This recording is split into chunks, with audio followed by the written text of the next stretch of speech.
Hey, what's going on YouTube? What's going on, man? Appreciate you guys for joining my channel. This is Out Here Trucking and Fitness. Make sure you guys leave a like, comment, share, and subscribe, man. Hey, this is another day, man. It's real quick. I'm actually not doing a lot of running today. For those of you who are aware, I am a local driver. So sometimes I'll go out, and do a 100, 200 mile run or something like that. A lot of times I'll just stay kind of like local within my area. Right now I got a couple of empty racks. I'm at my home base terminal, and I'm just getting ready to just shuttle these over to the other yard. And while I'm doing that, man, I just want to give you new drivers who coming into the industry some advice on basically how to stay in your lane, how to find your lane first, how to find your lane, how to stay in your lane, and just give you a couple of tips and a word of advice, man, on how to be a successful driver while you're in the trucking industry and you're trying to, make your bones and find your way, all right? So just hang out with me, ride along, man, and we're just going to go from there, all right? All right, fellas and ladies, we are rocking and we are rolling, man. Let's get this show on the road, man. So, hey, man. Number one, first and foremost, if you have already made the decision that you want to get into the trucking industry and that's something that you want to do, man, first and foremost, congratulations, because this is a wonderful career to get in. And as long as you cross your T's, dot your I's, learn as much as you can learn, and be efficient in what you're doing, you can be really, really successful and have a long, successful, safe trucking career. So I just want to talk to you new drivers, man, about finding your lane. So first and foremost, man, one of the things that you hear in trucking, and trust and believe, you're definitely going to find out as you're a new driver, especially when you're first getting to your first job or whatever, you're going to find that, number one, it is very common, it's very common that drivers hop from job to job, early on in their trucking career. Now, there will be some people that say, oh, that's a bad thing. You don't want to job hop. That might not look good in terms of, you trying to apply for another job and the company says, hey, you moved around a lot. Listen, man, I understand that. That's some valid point. But you got to realize that, number one, you are in the trucking industry, and transportation is essential for our U.S. economy as well as the global economy, okay? Without drivers moving customers' products, these businesses' products, I mean, just think about it. Like, imagine if there was no truck drivers delivering essential things that we need. We didn't have truck drivers to deliver our gas. We didn't have truck drivers that in the food service industry delivering our food, medical supplies, and so on and so forth. Just regular stuff to like. So I don't even really need to go too far in depth. You pretty much kind of get my drift, but our industry is very essential for the U.S. economy to keep going and keep afloat. That's how everybody is making money. So you job hopping early on, I mean, that honestly, guys, that really don't mean nothing. Myself, I done drove for plenty of companies my first couple of years until you find exactly what you want to do. And that's what I mean about finding your lane, because you might come out into the industry and think that you want to start off as a drive van driver, and then, after a while, you're going to get tired of bumping docks, and you might feel like there's just more that you can be offering. And also, just driving around and bumping, you might not feel that, you're outside getting any type of exercise or anything like that, which is one of the reasons why I got into the flatbed industry, because you do have to have a certain level of physical fitness to be a flatbedder. But anyway, you might just switch divisions. You might go from drive van to, hey, I want to try being in the tanking industry and seeing what that be like. Or you might say, hey, I want to try flatbed, or I might want to try, see what oversized stuff is, so it's gonna take you a little while to really find your niche.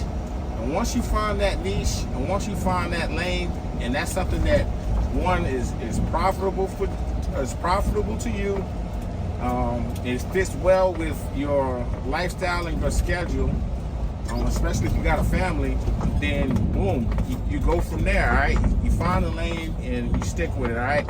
Now, in terms of things that can help you be a successful driver, number one, man, again, just like I was explaining and talking earlier, we are in the transportation industry, and that's how we make money. You got people, you got certain businesses that manufacture products, and you got certain people who just distribute. But in the transportation industry, you're gonna see a little bit of both. The bottom line is, these customers want their freight picked up, delivered, undamaged. They want it picked up on time, delivered on time, and they don't want any damage to their assets. You know what I mean? So that's going to make you very valuable in our industry, is if you are great in terms of your time management, and if a company can rely on this driver. Believe it or not, man, and the only reason why I kind of have a little insight is because as of lately, I've been trying my best to make the transition from being completely 100% out of the truck and into the office. So like right now, my current title will be called a driver administrative assistant.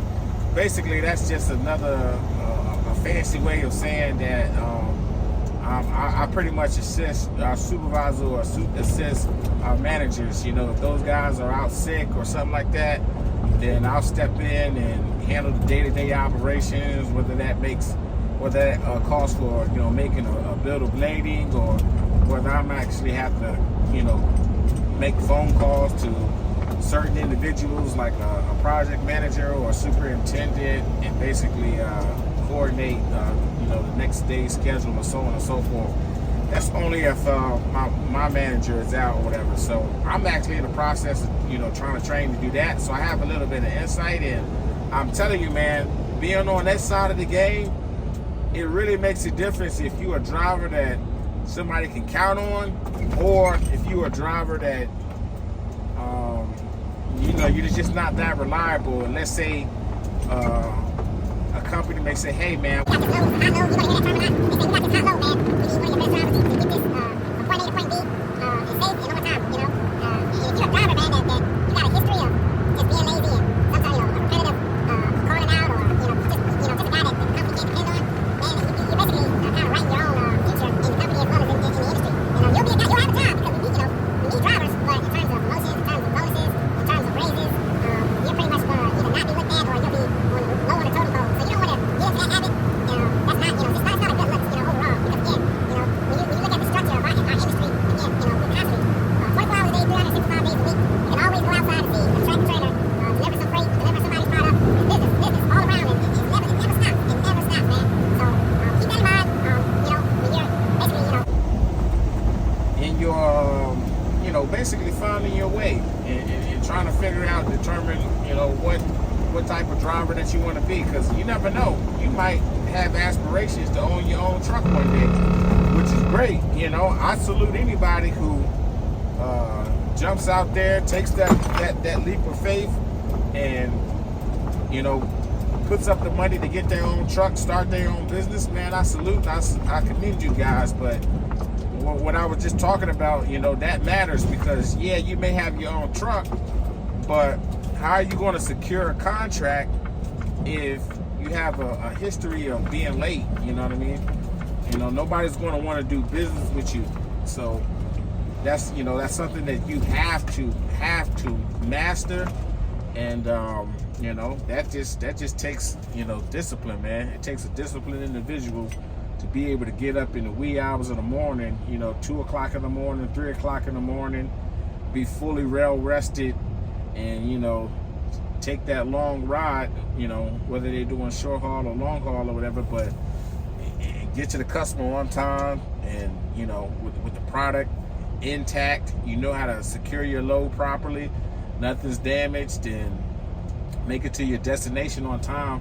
That takes a lot out of a driver. It may sound simple, but trust and believe, man, it goes a long way. So also, guys, again, because of the nature of the business that we're in, even when you don't think, like, a lot of people come into the industry and think, man, I'm just a driver, that's it.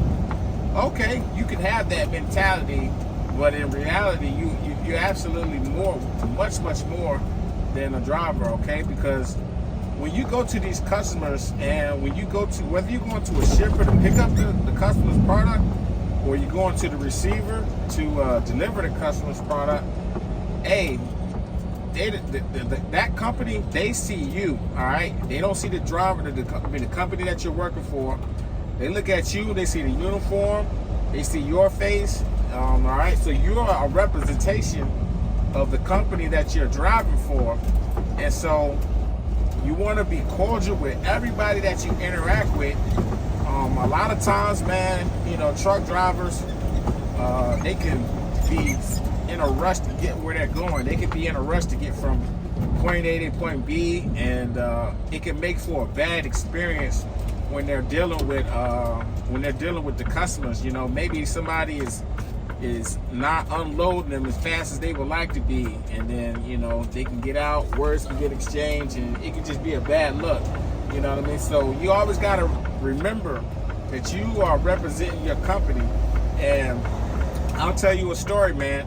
Always be aware of your surroundings, because I know a guy who got to his destination, and for whatever reason, this individual was too lazy to go inside and use the bathroom.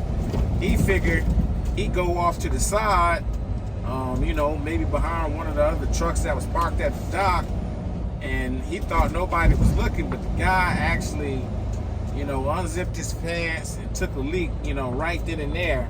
And, he thought, okay, cool, no, everything is all good, nobody saw me. But in actuality, the customer actually saw that, and they called the owner of the company and asked for that driver to absolutely do not come on not only this property that we have, or don't send this driver at any other terminals, man.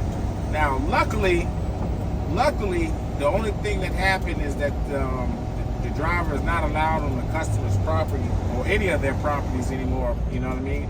But think about it, man. There's no telling how much the contract was worth between the company and the customer. And when they seen that guy on camera, they could have said, you know what?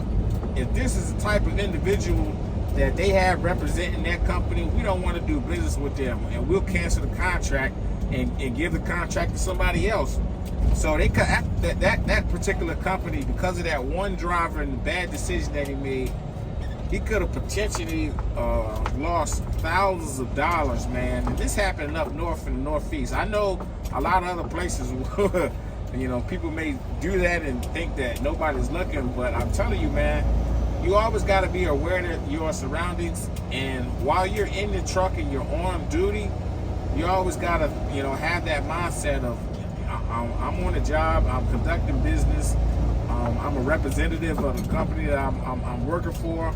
And yeah, man, you don't want to do anything that's going to cost the company thousands of dollars, because yeah, the worst thing that can happen to the driver is he get fired, lose his job, but he can find another job and be in somebody's orientation just like that, the snap of a finger. Because all these companies, we absolutely they need drivers, but in terms of that transportation company, he could have lost the contract and been out of thousands of dollars. And word travels, people talk, so they might know somebody else and say, hey, don't do business with this particular individual and their company and their drivers, because this is what kind of drivers they have, this is what kind of, it's just the overall, it's just not a good look, man. So keep that in mind, man, because You do not want that to be you.